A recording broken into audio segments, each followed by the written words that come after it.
I'm going to present on, sorry, press the wrong thing. Of course, I am going to present on ways of thinking about COVID and monkeypox risk reduction at meetings and events, recognizing in particular with MPV or MPOX that this is sort of emerging, we're learning more. So there's more of an emphasis on COVID, but some things on MPOX.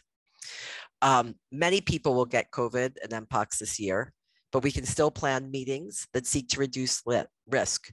Many of my materials today are courtesy of People's CDC, which is a group that gathers activists and public health professionals to provide some of the information that is not getting out as clearly, maybe from some government voices about what is the current status of COVID and what can be done about it. So this is the current COVID map, given the way that CDC used to report it.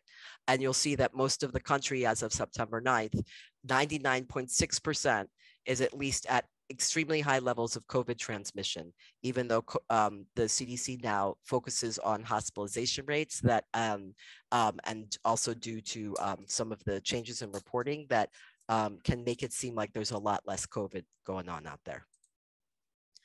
So when thinking about how we go about our meetings, gatherings, conferences in the HIV community, taking a values-based approach, it might be good to look at what corollaries we have in our own sector and movement. So when we think about who is responsible for HIV prevention in the ways that we think are sort of the most values-based ways of proceeding, is it just people living with HIV? Is it people who are HIV negative partners of people living with HIV?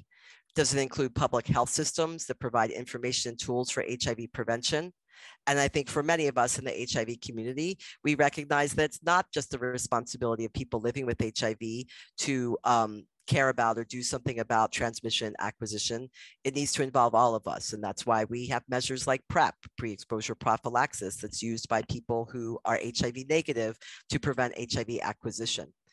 And when we think about who is responsible for COVID prevention, it might be useful to think about right now, someone in the United States dies of COVID every 3.5 minutes.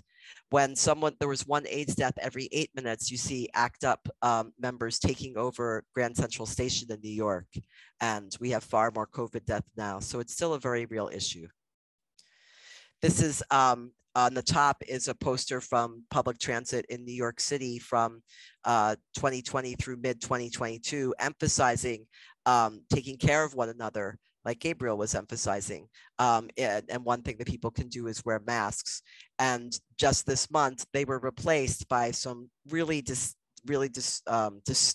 images that the MTA is getting a lot of flack now for appropriately, saying that not only that the regulatory change and state policy that masks are no longer required in public transit, but really many of us feel sort of mocking the realities of people who are at higher risk of COVID harms by saying, you do you, that it's sort of an individual choice, that as if it doesn't have consequences for others.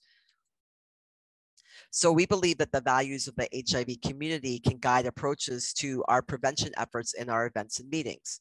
And when I think about the values of the HIV communities that I'm involved in, it includes that every life has value, otherwise known as human rights, interdependence and shared responsibilities, intersectionality, meaning that people bring multiple sort of identities and realities that affect potentially their life chances and their circumstances, including health outcomes and risk of disease, disability, and morbidity, harm reduction, racial justice, and health equity. So we see prevention as a shared responsibility. What would our gatherings look like if all were responsible for reducing risk of harms, even if we ourselves are not higher risk of those harms? So for example, two-way masking, where everyone's wearing high quality masks, regardless of their real or perceived risk of severe COVID-19 harms, means that everyone present is collaborating on reducing community COVID-19 viral load in the air at the meeting. Two-way masking means if any one individual is not completely effectively masked because of gaps in masks, problems with sizes, taking a mask break, the likelihood of harm is reduced. whether or not that person is at elevated risk. So that is to say that similar to HIV negative people are responsible for ourselves and for the whole community as far as being able to benefit from and choose to use HIV prevention.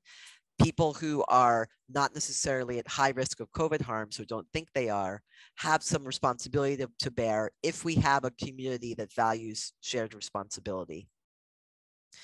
We need to accept there are people at our meetings and events who are at greater risk of harms from COVID-19 and monkeypox. And Dr. Peluso shared some of them, such as the higher risk of long COVID in people living with HIV. But it also includes issues such as we know that COVID harm is not equally distributed. It's felt most severely in Black, Brown, Indigenous communities, among elders and people with economic precarity.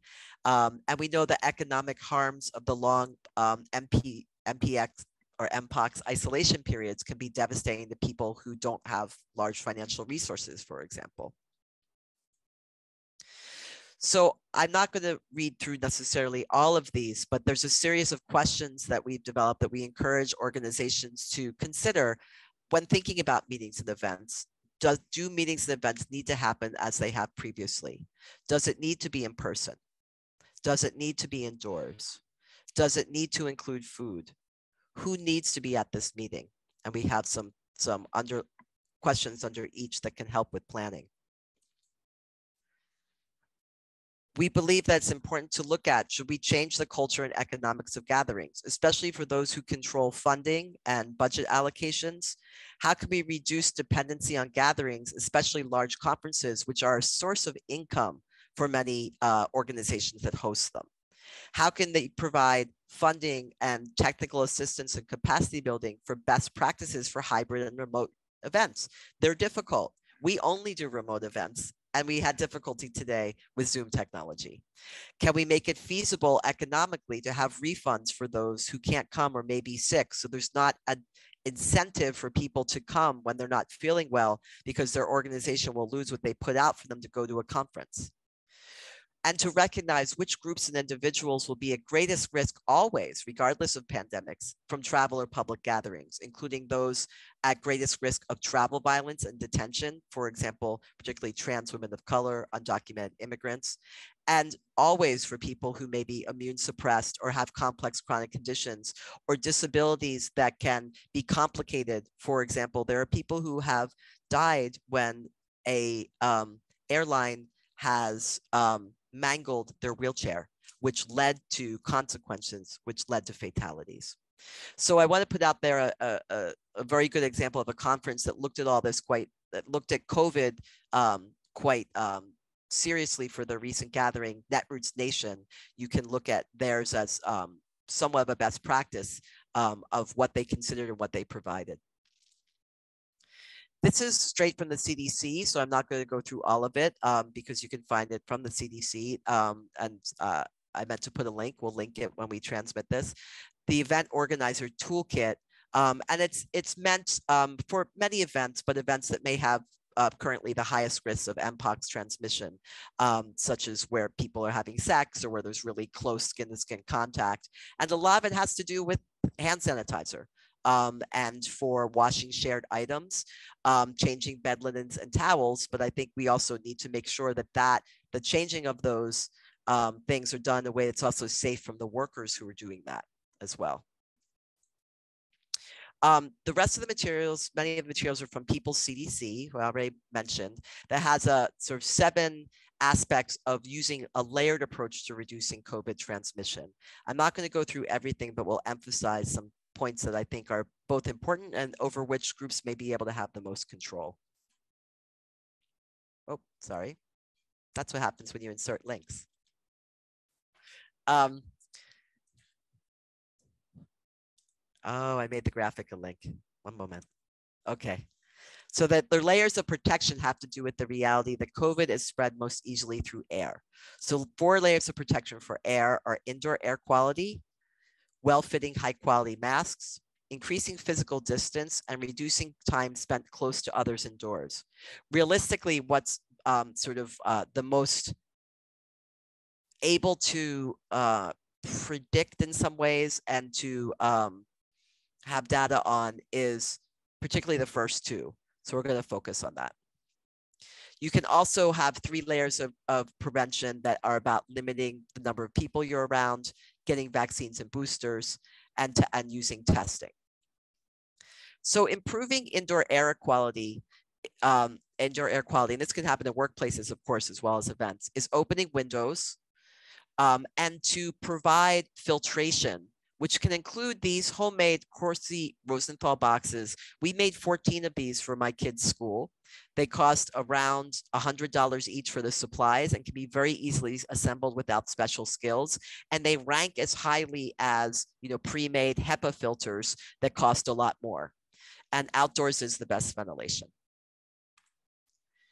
Clean Air Crew is an entity that is linked to the People's CDC materials, but you can also find where they go through different types of filtration and air systems that are in buildings. And so if you look at their materials, they can help you figure out where you can intervene in terms of improving air quality. So you'll see for all of these kinds of building system types, you can add in-room HEPA air filters, air cleaners. Some systems have HVAC filtration where you can make sure that you have up-to-date and the right kinds of filters.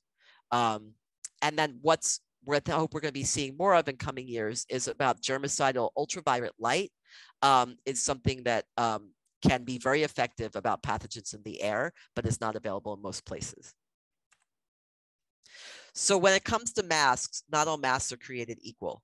The best are well-fitting, high-quality masks are N95, KN95, or KF94 that stop tiny virus particles and droplets, and they need to be worn correctly to work.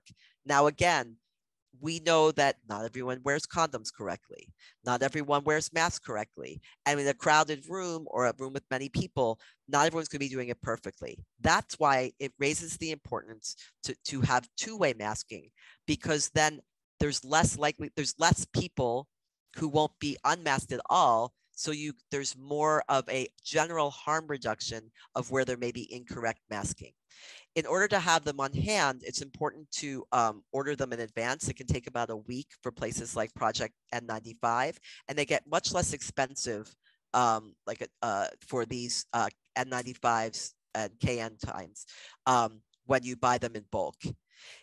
If you have staff and you're asking people to mask every day, for example, and people want to have sort of clean masks, if people have 5 masks, it's recommended that you have Monday, Tuesday, Wednesday, Thursday, Friday in a paper bag that you can put your mask in at the end of each day that's labeled with the day, and that it will have time for anything that's on it to sort of die off before you wear it for the next week. Universal masking reduces the amount of virus in the air. This is from the Urgency of Equity Toolkit from People CDC, and it includes links to data that really talks about two-way masking is more effective than one-way masking. One-way masking means you do you, right? If you want to wear a mask, you think you need one, you wear it. It really isn't as effective. And so it may be that without saying that, that for your own events, that you say, because of our values, because of shared responsibility for one another, for our event, we are going to have masking, and we are going to, we're economically viable, we're going to provide those masks. I talk about that a bit in the end. Masks work, but so does misinformation.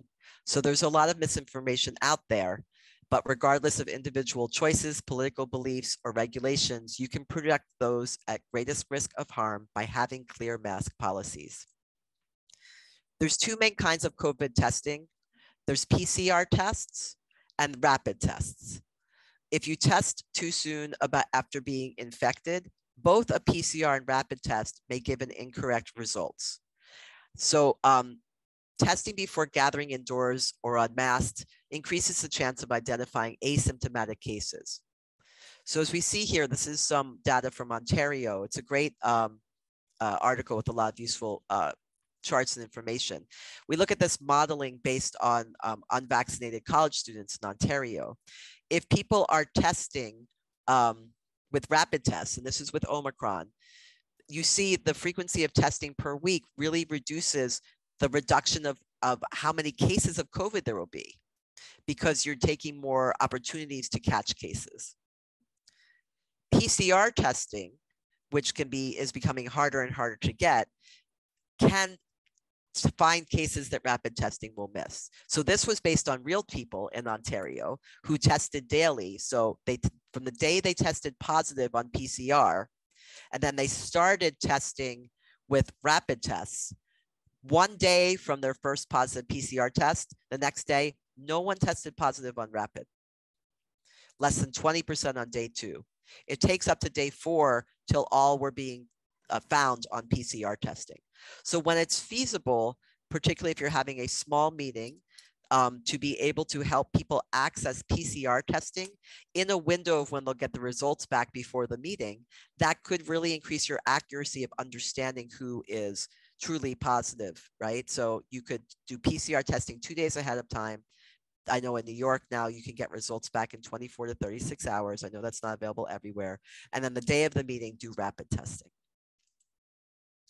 Increasing physical distance is important to understand. The guidance about 6 feet was based on a misunderstanding of how virus particles travel. And so I have down here in paraphrasing, distancing is not a substitution for air filtration or ventilation and masking. Tiny particles can linger for hours in air and spread through a space. There's also no specific number of minutes or distance that's proven to be safe indoors if unmasked. There's also limited data on COVID spreading outdoors in crowds. We know it happens. Where there's excellent ventilation, being close to others, unfortunately, could still spread COVID. So what I have here is recommendations for layering COVID-19 prevention strategies. So there's a lot of them. So I'll go through them fairly quickly, but you can see them in writing when we have the slides. First, let people stay home without repercussions. Provide accurate, up-to-date information ahead of time on COVID-19 and MPOX, including information on long COVID.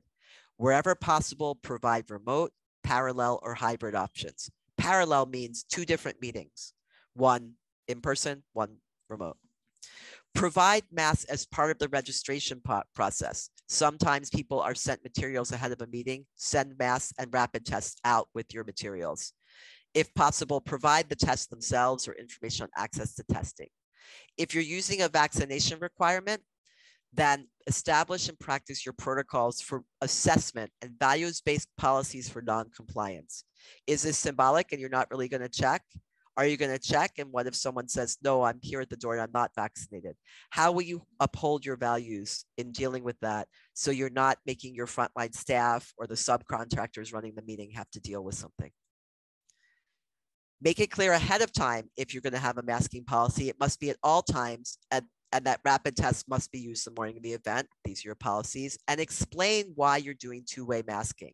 Explain it's not possible to look at people and determine who is high risk.